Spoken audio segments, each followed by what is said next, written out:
khang này cả nhà lại lục chui chỉ bùi phụ lượng nào khang này châu tức ra bây giờ khai là sai na đây thì vài chào là mình cô vay cho nông chiêm kia phụ vật xa thì tục khang này máu mệt phia mùi chẳng này cốt nó khiêm ba đà màu tiếp cò bàn tới đặt cút cái bằng phia là liêm mừng này về cốt prapi ta mà mắt thì chúng ta chanh nhầm lòng cốt thà bà chọn sốc bằng câu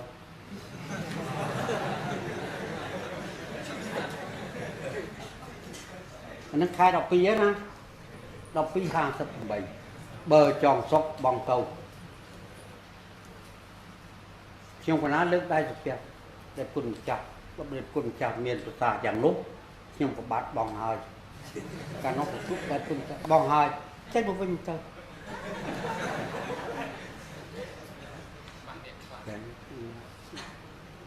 trang bị khai đọc pi là hốt đó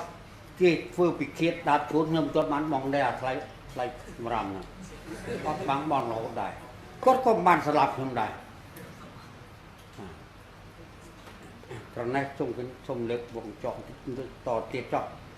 bên để chút ra bên để phun một chút bích chụp cầu xiêm liếp trong thang nát chơi chuột khaiพี่จะจ้าพระรามจันทร์ยิงเปียกเวียนเปียกตาก็อัคราโคเครื่องจังนี่อัคราโคเครื่องจังนกขนมอัครากัดก๊อกกัดใดยังนกอัครากัดจังยิงนั่งตื้อบอลในช่องช่วงจุดเรียบโดยตรงช่องเรื่องปิดโดยต่อตัวนี้ชวนบุจุลปิดมีพิษเมืองหมัดมวยก็ท้าใจแต่ฟืนอันนี้เพียบเมืองหมัดโคปินุให้จีนเมียนต้นการคลักตั้งซักตั้งกุมตั้งมูลใส่เติบซาดัดคัดมันอ้อยสิสรงเลยปีโปรสรงปุ่มเชี่ยสรงระบอบเสียมก็อ้อยสิสปอตตาทอมราตั้งใจเสียสรงผลิตจับยกตึกสนองกาปีเลยปรามเรียลอันนี้เทียบตนายได้กิทาคุกหือยุ่งอะไรชาวบ้านจังตีมันนึกเปล่าดาเดินคลองดาตรงเสียข่าวใครอัดอ้างผลิตจับยกตัวสนองกาปีนี้ปรามเรียลจุดน่าใจมันจะบอกพออันนี้เรื่องมันเต้นอันนี้เพียบมังมัดตีใบเนื้อเลือดเพลิงกับพวกดาลานประตูได้กระตุ้งลือโซ่สมเลงกุรุปตรงเจี๊ยคือเสียรายได้ลืมสตึกหน่อยวมแล้วเนี่ยเนื้อตนาโชว์ตนอ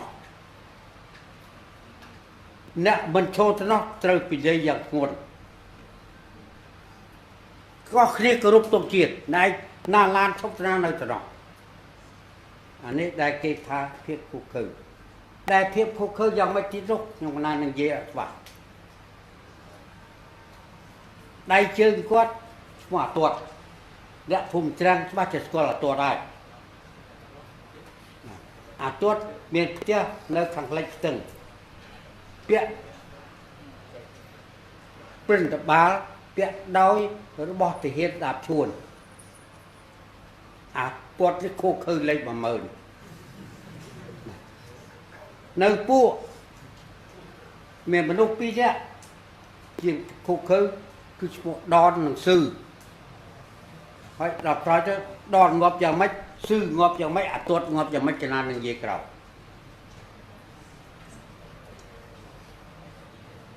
tuột như ấy miền mình xây mình nhé lúc cô sòng đây mình kiểmเรียนในวิทยาลัยโซยาวประมาณกี่ปีเกี่ยวกับกิ่งไก่เจ้าหนึ่งมุกจิตเจ้าสังวนาได้เจ้าหนึ่งมุกซ่อนถักเกียซ่อนตะเพียบเป็นนกอาตัวนั้นล้างตัวเลือกเจ้ากิ่งไก่นกบ่มร้องตัวจับยกเนรีถึงโยตอ้อยดาบชูนอันนี้เพียบขู่คือไม่ดาบชูนได้อันนั้นไงดาบชูน ទឹកឡើងដល់តកែនគាត់នៅទឹកបាយរួចក្រោកឡើងមកទៅអីឡើងទៅអនុបាញ់កែនងាប់ទៅនាងគៀមហ្នឹងក៏មិននឹងមួយទី2ដែលថាចាប់កូនของបងប្អូននឹងនិយាយអស់ចោះមានកូនយួនមួយពុកកភើកូនជាងស្បែកជើងនៅក្រោមពទាថ្ងៃគេហៅពទាតែលថ្ងៃហ្នឹងសន្តាគាซึ่งเสียมเรียบหนึ่งនៅពីក្រោយមានជាងនេះមនុស្សស្អាតណាស់រៀននៅជាមួយវិគមហើយនៅសូយ៉ាម៉ាន់ទី2អាទតតែមករកចាប់ពីនឹងយកឲ្យដាក់ខ្លួនដែរទីបំផុតវិគមវិភើនឹងរត់ទៅនៅព្រីនគរបាត់ទៅអានឹងភាពខុសខើមួយខ្លះនៅរឿងច្រើនទៀតអាទតធ្វើអំពើនិយាយពីអាស៊ឺម្ដងអាស៊ឺនេះឈរជើងនៅពួកអ្នកពួកស្គាល់ច្បាស់ណាអាស៊ឺនេះដាប់ជួនតែងបញ្ជាជួនជួលពេជ្រតែងបញ្ជាឲ្យបញ្ជាគឺតែងកសាងទំនប់ទឹកនោះអីចឹងទំនប់អីអ្នកណាមិនទៅគឺអាស៊ឺនឹងវាយអាស៊ឺនឹងដន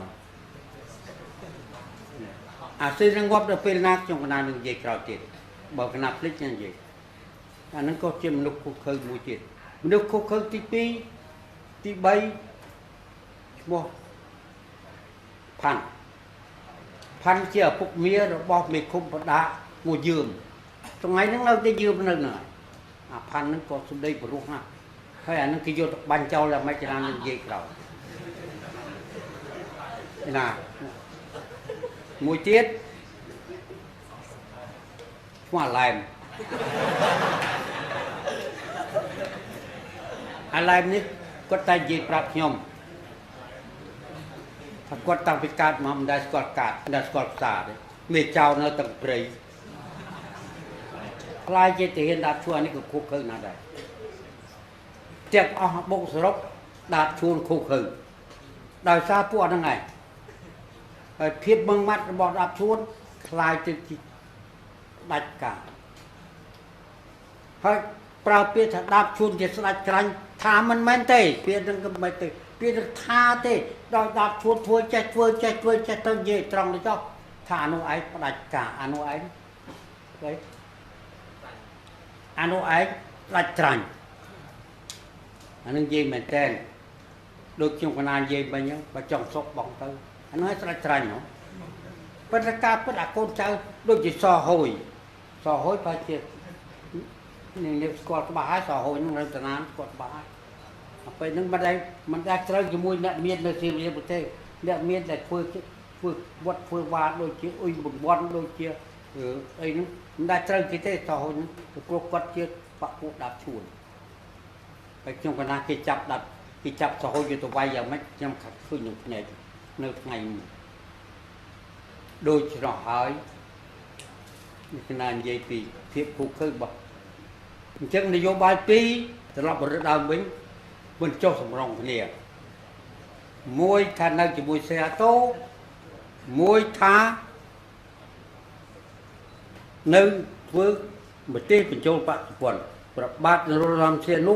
និយាយថាប្រទេសខ្មែរដាក់បញ្ជាប្រទេសបញ្ចូលបច្ចុប្បន្នសីហនុថាឈួនថាត្រូវតែចូលជាមួយបច្ចុប្បន្នទៅគាត់លើកឡើងនៅក្នុងអង្គប្រជុំដែលខ្ញុំបាននិយាយនេះគឺថាកងវិរៈស្នាតូចលេខ7របស់ខ្ញុំលេខ5មិនមានកំភ្លើងប្រើទេថ្ងៃនេះប្រើកំភ្លើងដែលសល់ពីសង្គ្រាមលោកទី1អញ្ចឹងហើយបានគាត់ប្រើពាក្យបើយើងមិនធ្វើឲ្យគេធ្វើទៅដើម្បីបានកំភ្លើងយកមកការពារទឹកដីគាត់និយាយចេះ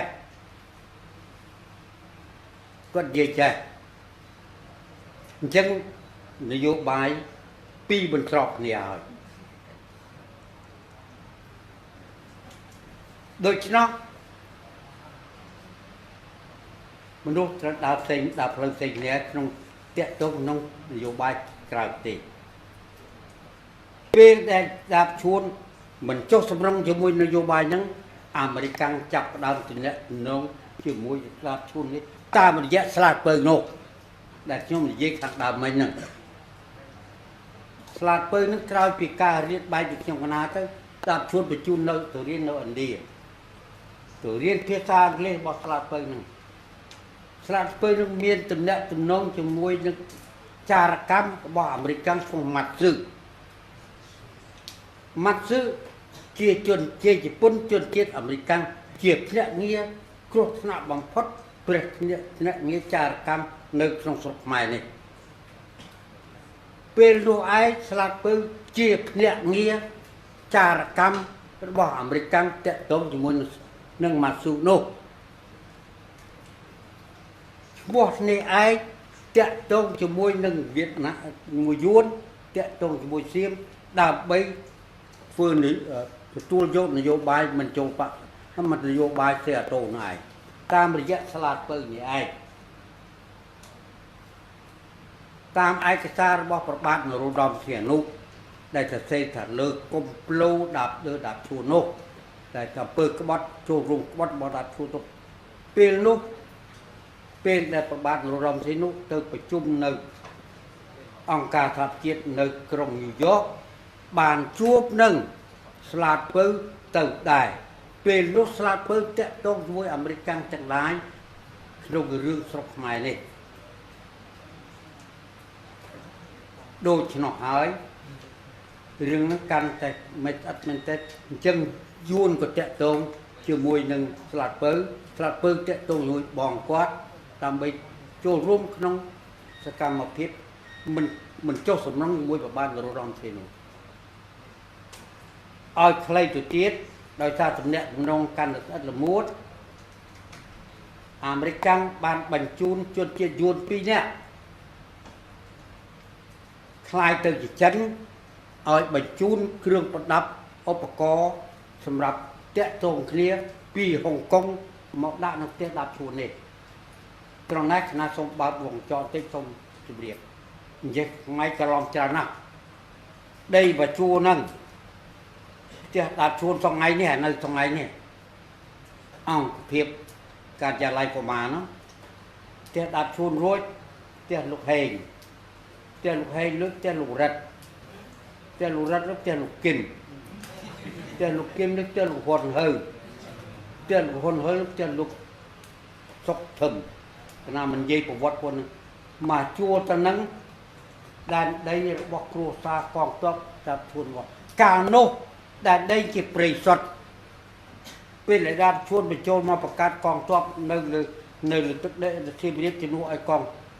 វរៈសេនាទ័ពលេខ2នោះដីនឹងដាប់ឈួនកាត់ទៅជាគ្រួសាររបស់កងទ័ពគាត់មានដាប់ឈួនមានលោកហេងមានលោករ៉ិតមានលោកគឹមមានលោកហ៊ុនហើមាន6គ្រួសារនៅក្នុងបាឡូចាប់ពីលបងគ្រូកសលថ្ងៃបងសូនយ៉ាប្រហែលទី2មកត្រឹមបងផ្លូវទៅស្ពាននេះខ្ញុំកណាធ្វើនាយកសាលានៅទីនោះឈ្មោះថានាយកសាលាកម្រូនៅទីនោះជាប់គ្នាហ្នឹងឯងឆ្នាំ1959ចឹងបានន័យថាជំនួសរវាងប្របាទនរោត្តមសីហនុជាមួយនឹងដាប់ឈួនក្នុងជំនួសនយោបាយក្រៅប្រទេសនេះឯងคล้ายទៅជាអង្គើប្រឆាំងនឹងអាវុធបង្កើតកងទ័ពរៀងខ្លួនដូច្នោះដើម្បីឲ្យដាប់ឈួនមានលទ្ធភាពដាប់អាមេរិកបញ្ជូនយួន2នាក់ខ្លាចជាជនជាតិចិនឲ្យយកឧបករណ៍ថតកុនមកថតរឿងនៅក្នុងខេត្តសៀមរាបដាក់នៅផ្ទះដាប់ឈួននោះប៉ុន្តែឧបករណ៍ថតកុននោះជាគ្រឿងទំនាក់តាក់ទងវិទ្យុតាក់ទងរវាងអាមេរិករវាងវៀតណាមយួនងោនិយិញរវាងសៀមស្ថានរដ្ឋាភិបាលរដ្ឋទាំងពីរនាក់នេះជាភ្នាក់ងារតាក់ទងពីអាមេរិកមកដាប់ឈួនយើងយួនយកមាសកាន់មាសអាមេរិក272ដុំមួយដុំស្មើមួយដុំឥតនិយាយមែនតើ272ដុំគឺ272គីឡូម៉ែត្រយកពីស្រុកយួនមកងោត្រង់ហ៊ីវជាអ្នកកាន់មាសនឹងមកជាប្អូនរបស់ងោឌិនយីបប្រធានាធិបតីសាធារណរដ្ឋ យួនមានដាក់នៅក្រោមផ្ទះដាក់ឈួនពេលដែលគេចាប់ដាក់ឈួនយកមានទាំងមកអាយសៀមជាអ្នកគប់គង់កំភ្លើងអញ្ចឹងអង្គើប្រឆាំងជាមួយរាជរដ្ឋាភិបាលពើប្រឆាំងជាមួយស្រីនោះកាន់តែមានរូបភាពមែនតើចាំចប់សំសួរសំមិនទៅច្បាស់សំសួរណាហើយនិយាយគ្នាថាម៉េចហើយ2ម៉ោងអត់ទាន់ចប់ហ្នឹងក៏ទៀតហើយឥឡូវរៃលុយមករៃលុយមកប៉ុន្តែថ្លៃបំផុតដែលខ្ញុំកណាមិនដែលជួបផ្ទះ8ទៅ10ឆ្នាំថ្ងៃនេះឯងថ្ងៃនេះទៅថ្ងៃខ្ញុំប្រហែលជាថ្ងៃបង្ហើយមិនដឹង93ហើយនោះឯងបងថ្ងៃមាន93ដេក93បញ្ចុកបាយមានតែ93មកកកដូចនឹងហើយទន់មានទេមាននៅនេះឯងដូច្នោះការរីករាលដាលនោះកាន់តែគ្រោះថ្នាក់និយាយឲ្យលឿនតិចម៉ោង2ម៉ោងហើយថែមកន្លះម៉ោងក៏ទៀតណាថ្ងៃ21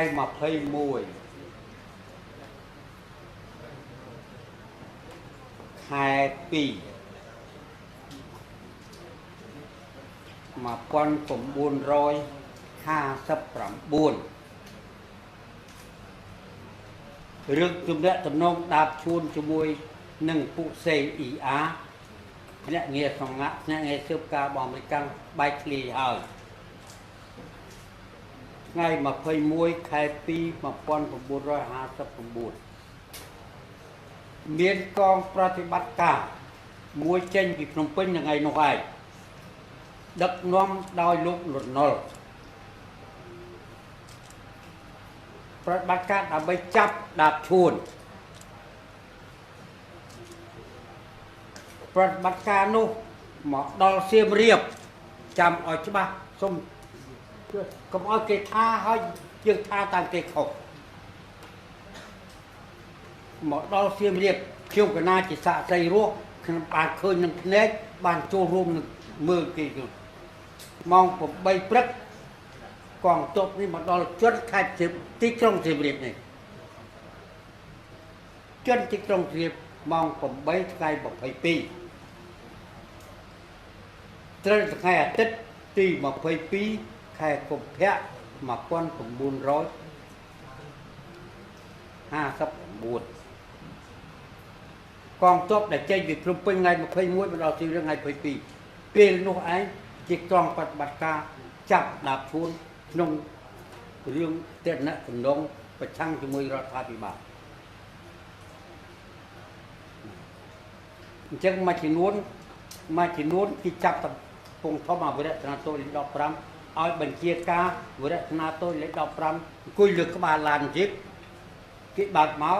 ហើយអាអ្នកអង្គុយនោះមកដល់កងវិរតនាទោលេខ7អាបញ្ជាការកងវិរតនាទោលេខ15ទុំលើក្បាលឡានហើយអញ្ចឹងអាណាបាញ់អាអ្នកទុំលើក្បាលឡានឬបាញ់ពុតនឹងអត់បាញ់ទាំងអស់អញ្ចឹងកងកម្លាំងដែលមកចូលក្នុងកងវិរតនាទោលេខ7ដែលថ្ងៃនឹងដីនៅលោកខ្ញុំណានិយាយខាងដើមទីជាក្រហមនិយាយដើមចូលនឹងទៅហើយដាបឈួនពេលហ្នឹងនៅណានិយាយលឿនតិចចុះដាបឈួនរត់បាត់ហើយគាត់ចេញទៅបាត់ហើយគាត់ដឹងរឿងគាត់រត់ចេញបាត់ហើយសួរគាត់ចេញទៅណាឯដែលខុសនេះកាន់ឆ្ងាយមែនតើណាគាត់ឆ្លងស្ទឹងទៅកើត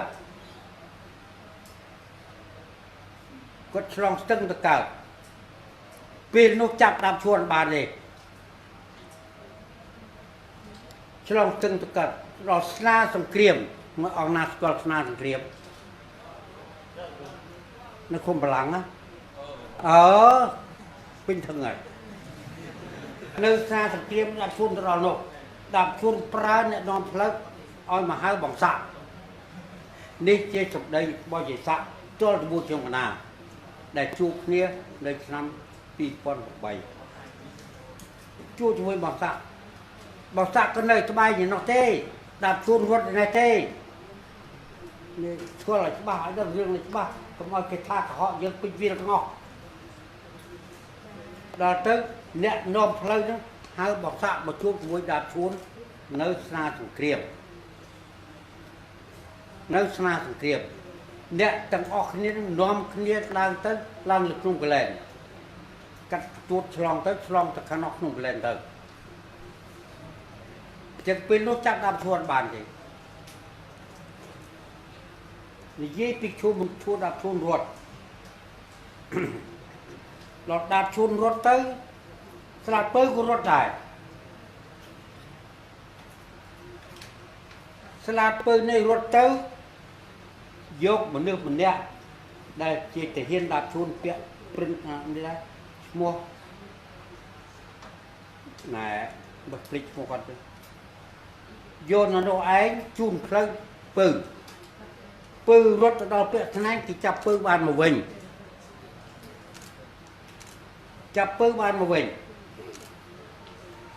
ហើយអ្នកដែលជូនផ្លូវត្រូវគេបាញ់ស្លាប់នៅសាលាកូនក្រឹបនេះខ្ញុំបានទៅឃើញខ្មោចហ្នឹងសាប់វ៉ាត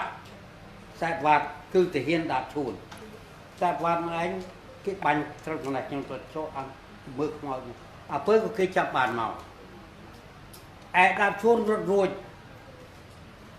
ហើយដាប់ឈួនឆ្លងផ្លូវឆ្លងភ្នំជាមួយនឹងបងសាក់ជាមួយនឹងអ្នកជូនផ្លូវ7អ្នកទៀតស្រុងតិចដល់ឆ្លងផ្លូវឆ្លងភ្នំទៅដើរអែតជើងភ្នំខាងជើងភ្នំកលែន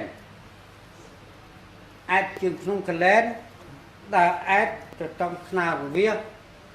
ដើរអែតតាមជ្រុំទៅនេះហើយភ្នំរឿនអែតភ្នំនឹងទៅនិយាយពីអ្នកត្រូវប្រតិបត្តិការចាប់ដាប់ជួនឈ្មោះស៊ឺស៊ុយស៊ឺមានប្រតិបត្តិការចាប់ដាប់ជួនមានសម្បត្តិមួយទៅសេជាភាសាបារាំងថាអ្នកងារព្រិនតបាលស៊ុយស៊ឺមានបេសកកម្មចាប់ដាប់ជួនទៅសេជាភាសាបារាំងស៊ឺនោះក៏ទៅចាប់គេដែរឲ្យចេញតាមរឿងទៅរឿងទៅជើងទៅពីពួកទៅចាប់មិនបានទេនឹងដាប់ជួននៅណាស៊ឺមកវិញត្រូវគេបាញ់ចោលខ្ញុំកណាបានទៅឃើញភ្នោជាក់ស្ដែងត្រូវគេបាញ់នៅចុងក្នុងបារាយចុងជើងចម្រាក់ខាងលិចពួកខ្ញុំអ្នកចង់ដឹងបានទៅឃើញច្បាស់ខ្មោចស៊ឺងាប់នៅហ្នឹងឯលោកហេងសាក់បីហេងប្រយោជន៍ជាសាក់បីមួយដែលមានកំណើតនៅព្រៃនោះសាក់បីហេងក៏មានបេសកកម្មចាប់ដាប់ជួនដែរមានសេចក្តីដូចគ្នាថាសាក់បុរៈអនុស្រីឯកហេងស្អីហេកមានបេសកកម្មចាប់ដាប់ជួនបើចាប់មិនបានគេស្លាប់ចោលអញ្ចឹងតាហេងគាត់ប្រឹងចាប់ដាប់ជួនឲ្យបានដាប់ជួនរត់ទៅពីនេះហើយគាត់ដើរអែតភ្នំត្រង់ខ្នារវាអែតទៅលិចទៅជើងពេលនោះតាហេងប្រមូលកម្លាំងដែលកូនស្រុកស្គាល់ជាអ្នកស្រុកកំណើតជាមួយគាត់នៅស្រែណូយបាន20-30នាក់ដែរណាប្រមូលកម្លាំងគេចាំនៅវាលមួយឈ្មោះវាលតារឿននឹងខាងនេះព្រៃខាងនេះព្រៃវាលនេះវាលស្បូវខ្ញុំកណាកាលគេជលៀទៅគឺជ្រុកស្បូវនៅវាលនោះឯងវាលតារឿននៅខាងកើតនៅខាងលិចនៅខាងត្បូងឈៀងខាងលិចភូមិលវាក្រាំងថ្មីតាឈួតដល់ដល់នោះមានគ្នា9នាក់មានបងសាក់មានដាបជួននិងអ្នកជូនផ្លូវ7នាក់ទៀតតាមរបាយការណ៍បទសត្វដែលខ្ញុំទៅណាទៅជួបគាត់តែគាត់ជាអ្នកផ្សាយដាបជួននឹងជួបថ្មីនេះ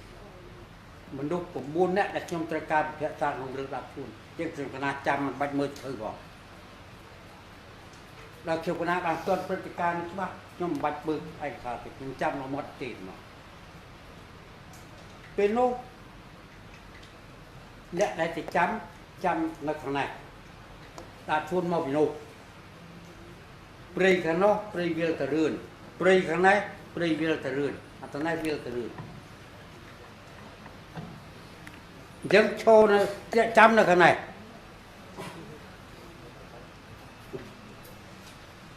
ដាក់ជួនជុលពេជ្រគាត់មកអ្នកចាំផ្លូវនេះស្រែកថាលោកបិទប់ឈប់នៅតែគ្រប់ឡើយទេលោកបិទប់ហ៎អ្នកស្រុកភាសាស្រុកសាណយធ្លាប់រត់គាត់មិនឈប់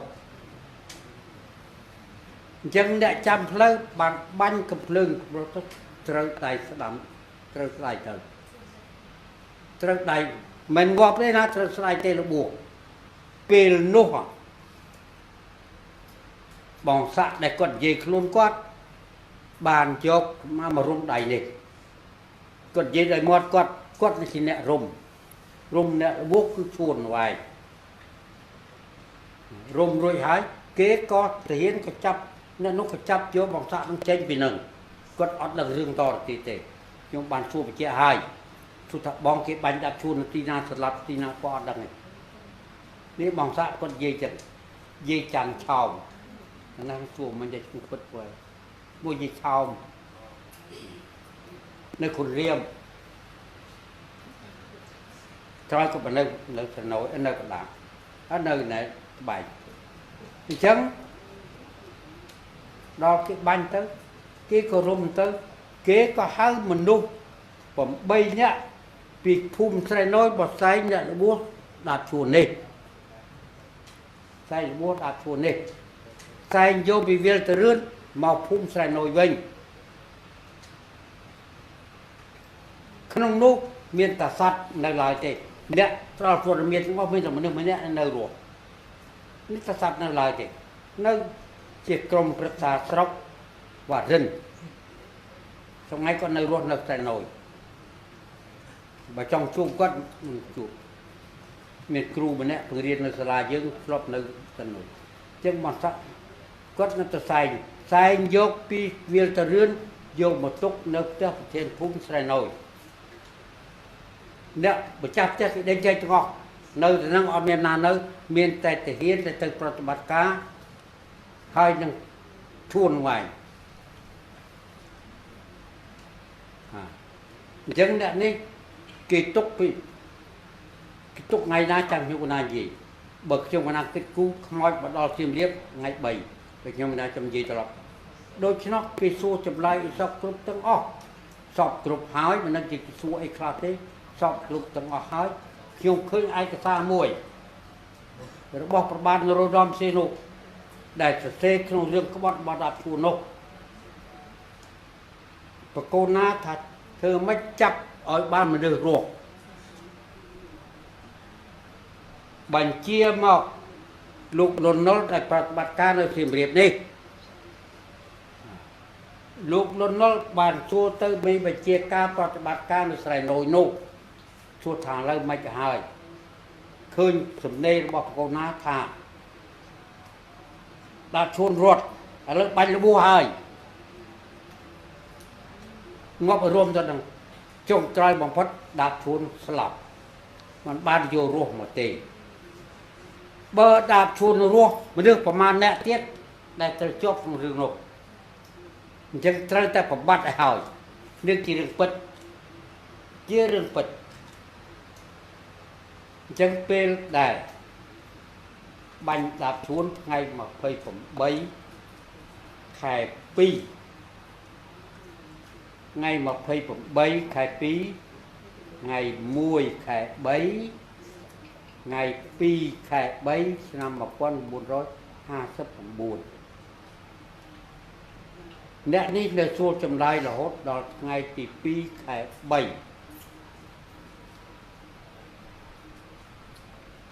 ឯអ្នក7នាក់ដែលជួនរាប់ជួនត្រូវយកទៅសម្បាញ់ចោល